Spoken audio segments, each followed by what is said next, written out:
Hello hi నమస్తే welcome to my channel. ఈరోజైతే మంచి రెసిపీతో మీ ముందుకు వచ్చానండి.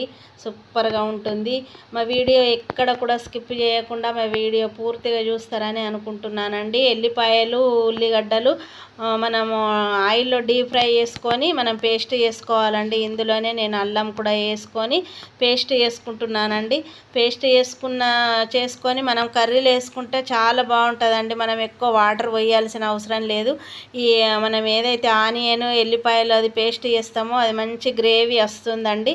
ఇప్పుడు ఇవి దిల్ పసంద్ నేను కడి చేసుకుంటున్నానండి. పొటాటో మనం వక్కలు ఎట్లయితే పెద్దగా కడి చేసుకుంటామో అలాగే కడి చేసుకోవాలి. అయితే అందులో ఉన్న గుజ్జు ముదిరింది ఉంటే తీసేయాలండి. ఒకవేళ లేతది ఉంటే తీయాల్సిన అవసరం లేదు. ఒక బాండి పెట్టుకొని ఆయిల్ పోసుకొని మనము పచ్చిమిరపకాయలు వేసుకొని పేస్ట్ అందులో వేసుకోవాలి. బాగాసేపు ఉడకబెట్టాల్సిన అవసరం లేదు. ఎందుకంటే మనము ఫస్ట్ డీప్ ఫ్రై చేసుకున్నాం కదా, రుచికి సరిపడంత ఉప్పు కారము పసుపు వేసుకొని మనము ఈ దిల్ పసంద్ ముక్కలు మనం ఈ ఆయిల్లో వేసుకొని ఒక 5 నిమిషాల వరకు ఉడకబెట్టుకోవాలండి. టమాటాలు కూడా మనకు కావాల్సినంత టమాటాలు వేసుకొని ఆయిల్లోనే ఉడకబెట్టాలండి. ఒక 2 నిమిషాలు 3 నిమిషాల వరకు ఉడకబెట్టి కొద్దిగంత ధనియా పౌడర్ కూడా వేసుకోవాలి. వేసుకొని మనం సిమ్ములో పెట్టి ఉడకబెట్టుకోవాలండి. ఆలోపు నేనైతే మామిడి పళ్ళ రసము తయారు చేస్తున్నానండి.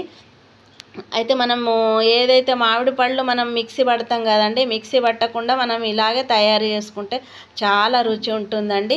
ఎక్కడైనా ముక్కలు కొంచెము గట్టిగా అనిపిస్తే ఒక పప్పు దువ్వ ఉంటుంది కదండి, దాంతో కూడా మనము మెత్తగా మెత్తపచ్చు. అయితే మెత్తగా అవుతుంది.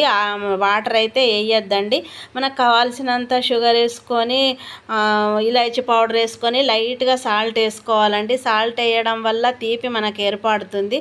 చాలా బాగుంటుందండి. కర్రీ కూడా రెడీ అయిపోయింది. మనము ఇందులో ధనియా పౌడర్ వేసుకొని కొత్తిమీర వేసుకొని గరం మసాలా వేసుకొని దింపేసుకోవడమేనండి. అయితే ఈ కర్రీ రెడీ అయిపోయిందండి. సిమ్లోనే ఉడికించుకోవాలి, లేదంటే అడుగు పట్టేసుకుంటుంది. మనం ఆయిల్లో మనం కర్రీ వాటర్ వేసుకుంటే కర్రీలో వేసుకోవచ్చు, లేదంటే లేదండి. మనం మామూలుగా ఫ్రై కూడా చేసుకోవచ్చు అండి. గ్రేవీ కూడా బాగుంటుంది.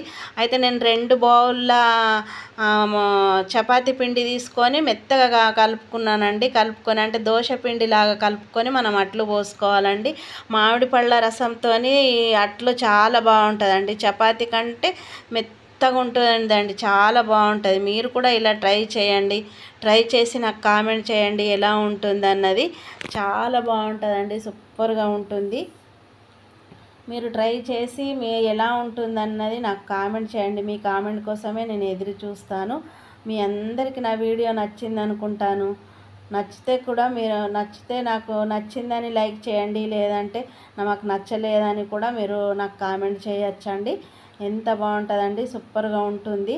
అయితే ఇవి మెత్తగా ఉంటుందండి. మెత్తగా అంటే సన్నగా వచ్చి ఇట్లా మెత్తగా దూదిలాగా ఉంటుందండి. మెత్తగా దూదిలాగా ఉంటుంది.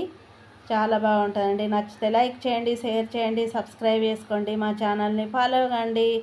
Thank you.